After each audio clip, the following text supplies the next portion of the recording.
Assalamualaikum warahmatullahi wabarakatuh. Halo Sobat Pendidikan, selamat datang di Agus Channel Pendidikan, channel seputar pendidikan dan dunia medsos.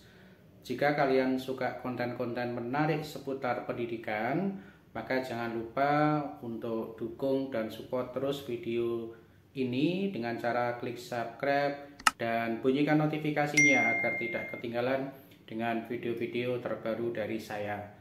Oke, hari ini saya akan membahas tema yang sangat penting, yaitu cara memetakan kompetensi dan kebutuhan murid sesuai dengan kurikulum Merdeka.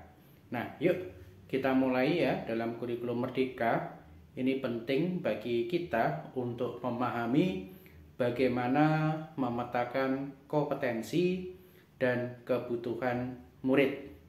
Nah, berikut adalah langkah-langkah yang dapat kamu ikuti. Namun kita dengarkan intro yang satu ini.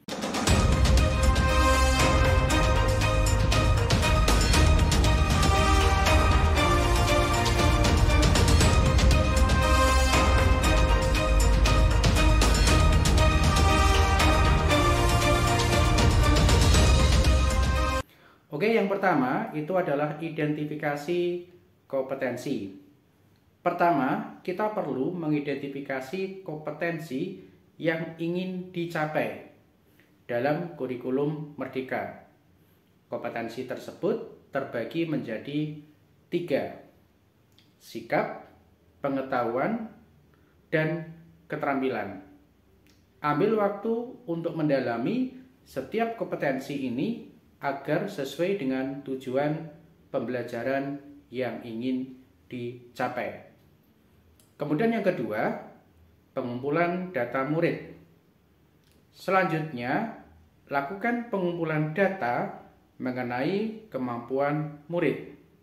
Ini bisa melalui observasi, tes formatif, ataupun wawancara. Dengan mengumpulkan data ini, kita bisa melihat sejauh mana masing-masing murid telah mencapai kompetensi yang ditentukan. Berikutnya yang ketiga, itu adalah analisis kebutuhan. Setelah data terkumpul, langkah berikutnya adalah menganalisis kebutuhan murid. Tanya pada diri kita, kompetensi apa yang perlu diperkuat? Apakah mereka membutuhkan lebih banyak latihan dalam keterampilan praktis atau perlu pengayaan dalam bekerja secara kolaboratif? Oke, berikutnya yang keempat itu adalah menyusun rencana pembelajaran ya. Berdasarkan hasil analisis, kita bisa membuat rencana pembelajaran yang lebih sesuai.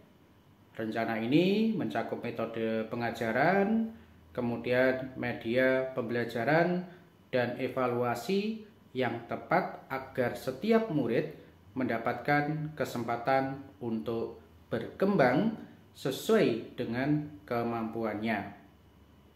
Oke ya, itu adalah yang keempat. Kemudian yang kelima, evaluasi dan tindak lanjut. Yang terakhir ini, lakukan evaluasi secara berkala. Pastikan bahwa pembelajaran yang telah kita rancang benar-benar efektif dengan melakukan umpan balik kepada murid agar mereka tahu progres mereka. Itulah yang harus kita lakukan di dalam langkah-langkah menciptakan tadi kelas ya. Itulah beberapa langkah untuk memetakan kompetensi dan kebutuhan murid sesuai dengan kurikulum Merdeka. Oke sobat ya, jadi semoga informasi ini bermanfaat untuk Bapak Ibu, utamanya para pendidik dan orang tua. Sekali lagi, yang saya sampaikan ini adalah sebuah motivasi dan inspirasi buat Bapak Ibu guru ya, tentunya di dalam menciptakan dan memetakan kompetensi dan kebutuhan murid.